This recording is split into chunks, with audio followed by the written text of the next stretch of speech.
go along. But let me first introduce our keynote speaker, somebody that I personally respect from a distance, Mazi Sam. He was a former presidential aspirant and also a former CEO of Nemeth and Pfizer. He's into several entrepreneurial exploits. He's interested in Africa as a polity, because you'll hear that very passionately in his speech. And he graciously allowed his very high profile to be part of the CEO drawing board.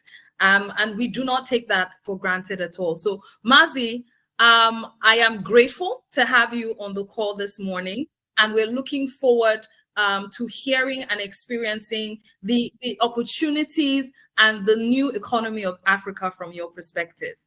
Good morning, sir. Good morning, Fumi. I hope you're hearing me. Yes, we are, sir. Good morning, very distinguished ladies and gentlemen who are on the call this morning from 40 countries or so. It's exciting to share one platform, people from 40 countries.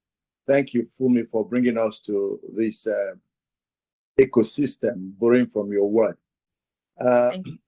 Let me begin by thanking God for the opportunity. And I was excited to hear that Fumi is a daughter of the Holy Spirit. What a great ancestry. I'm grateful to the organizers of this event for the invitation. I'm always pleased to participate in conversations and actions that will bring prosperity to the world, especially to my continent, Africa. I've always felt that the way you measure your impact is your ability to leave a place better than you met it. Anytime you leave a place worse than you met it, then you have not been useful, because you've only damaged either resources or wasted or destroyed them.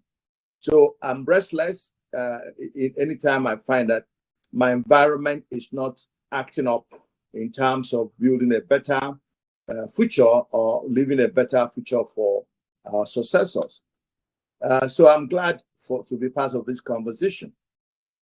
Africa, as we know, contributes only 2.8% of the global GDP, representing the smallest continental economy only after the Oceania. Yet it has a population of about 1.338 billion people, which is about 16.72% of the world population, making it the second most populated continent after Asia. Africa's population is growing at about 2.5% per annum and is projected to reach 2.5 billion by 2050. About 460 million people in Africa are living in extreme poverty. This is about a third of the population. COVID-19 and its aftermath, coupled with the effects of the Russian-Ukrainian war and other policy experimentations we have seen, seem to have driven Africa into dire poverty, reaching 82% in southern Sudan and over 50% in most of the sub-Saharan African countries. This level of poverty, of course, has been compounded by high levels of unemployment, which varies across the countries, with Nigeria at 3.7% before the rebasing, South Africa at 3%, Rwanda 24%, and Sudan about 20%. According to the Worldometer, China is contributing 15.12% of global GDP.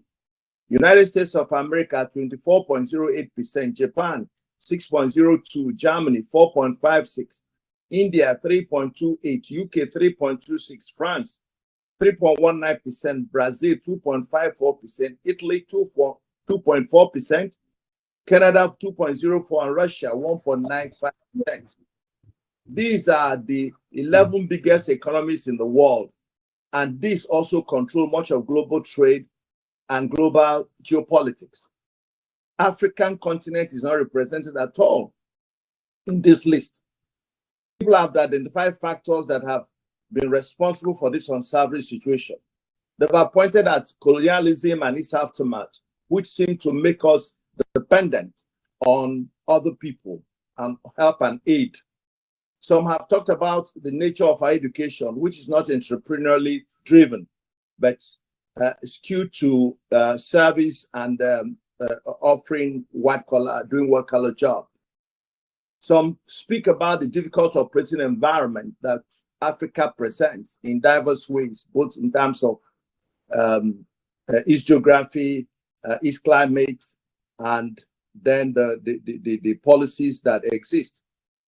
Many, and including myself, speak about low capital attraction and retention of capital within Africa. And of course, the big elephant is the generally accepted impact of poor governance in the African continent.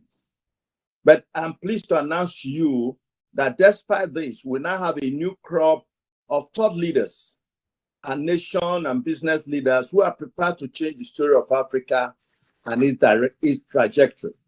These are the ones who have developed their "we can do" spirit. We no go gree spirit, the spirit that says, look, I don't care what happened to my grandfather or to my father, but I'm prepared to change the paradigm. I'm prepared to tell a new story. That's where we are. So when you look at the uniqueness of African industrial ecosystems, we can see the great opportunity it presents.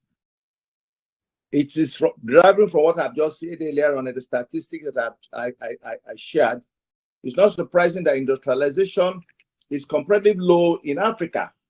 Indeed, entrepreneurship density in Africa is one of the lowest, despite the fact that we have an ebullient group of people who are willing to work and who are willing to make investments, but they still have issues with understanding how it is done and how it's done rightly. Secondly, most of the industries in Nigeria are highly dependent on imported raw materials.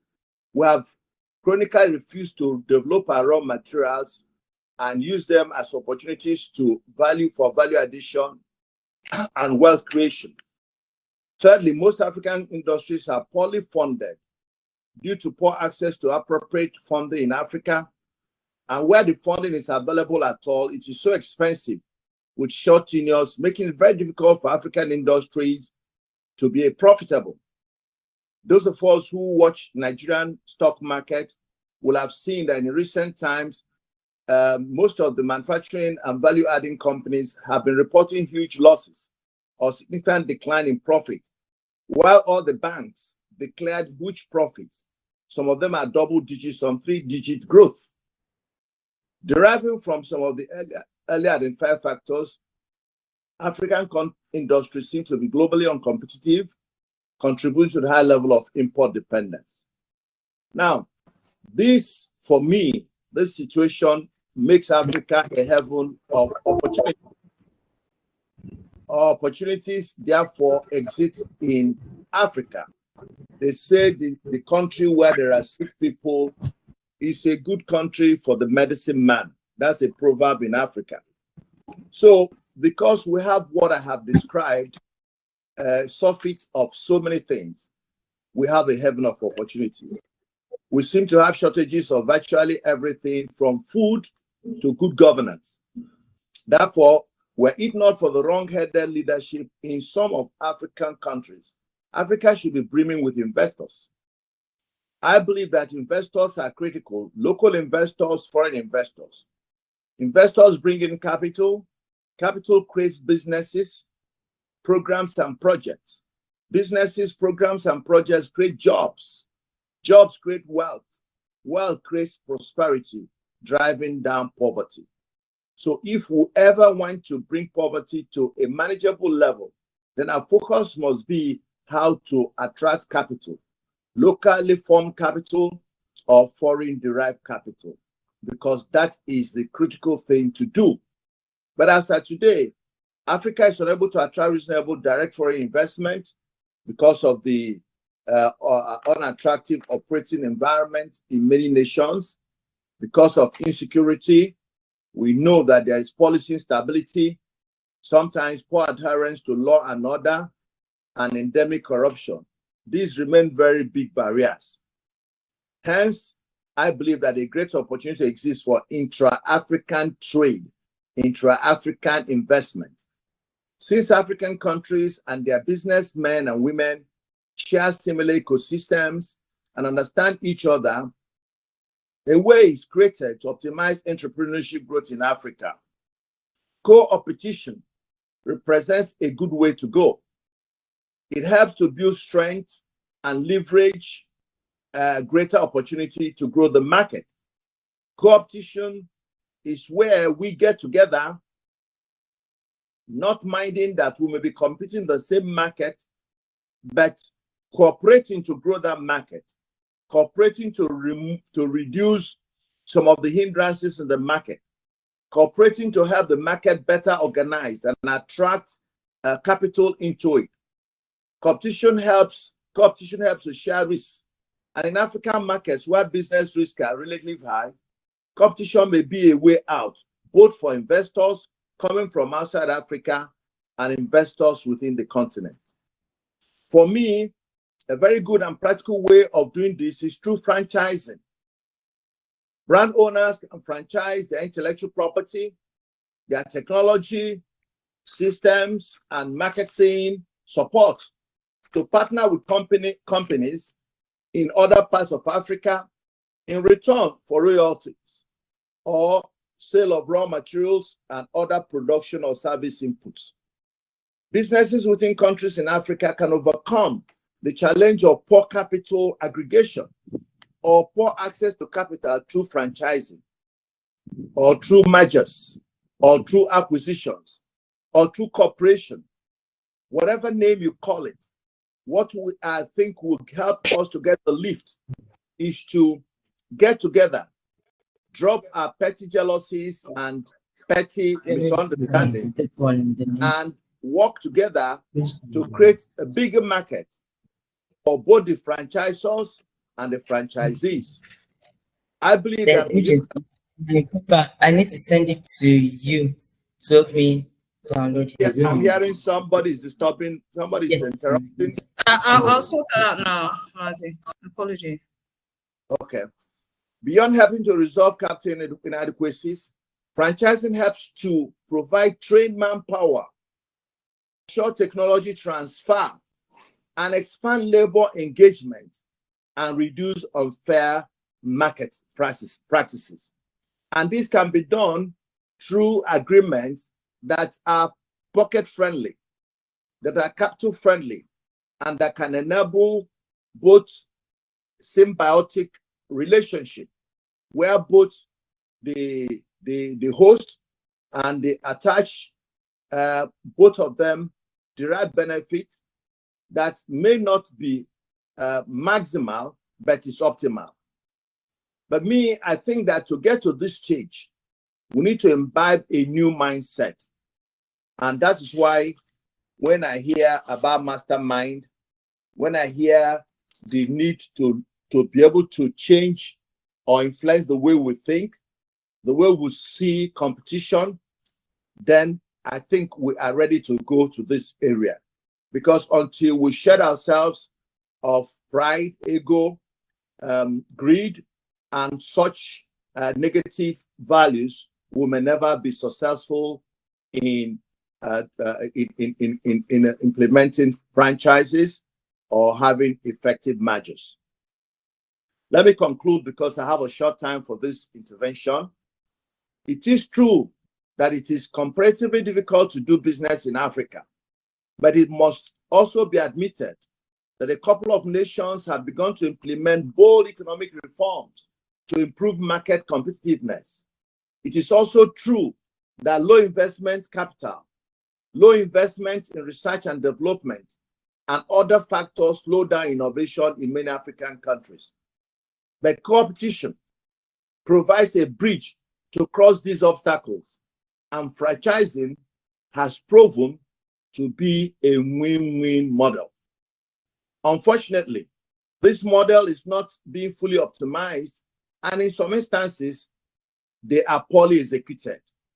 I therefore believe that this CEO Drawing Board 6.0 and the coming conference in June have been arranged to provide us with a new opportunity to refocus on these apparently low-hanging fruits that, if properly understood and effectively pursued, may be a great tonic for growing new entrepreneurs creating jobs and wealth, and changing the economic trajectory of African nations.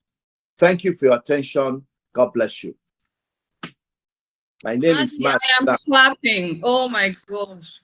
Thank you, thank you, thank you, thank you. I really wish we could see your face, Mazi. We are still going to sort it out. Dennis, please still put Mazi, because when we are taking questions, we have to see his face. Thank you so much. Wow, so succinctly shared. The franchising being the opportunity for us to move forward in the African economy. You said we should set our differences aside and look at what we can, how we can compete. It's like I'm Mazi's daughter. I think after this speech, Mazi is like I'm your daughter. Thank you so much. Dennis said he has gotten me on the laptop, but we need to be admitted on that. Okay, system. let me do that right away. Yes, I've seen it. So I'll do that right away so we can even see your face. Yes. Dennis, you should be able to let us see Mazi's face now. That speech requires a face.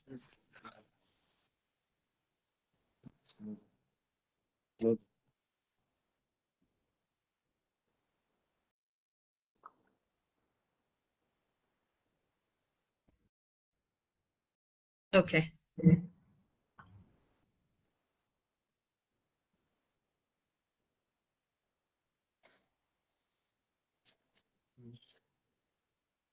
Dennis is putting Mazi's face up. Just a recap of what he has said.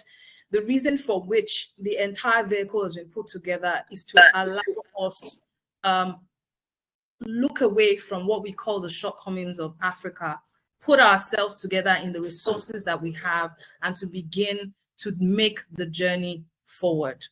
And Mazi has identified the franchising module, mergers and acquisitions as the best modules to help us move forward, which is why we're all on this platform today. Mazi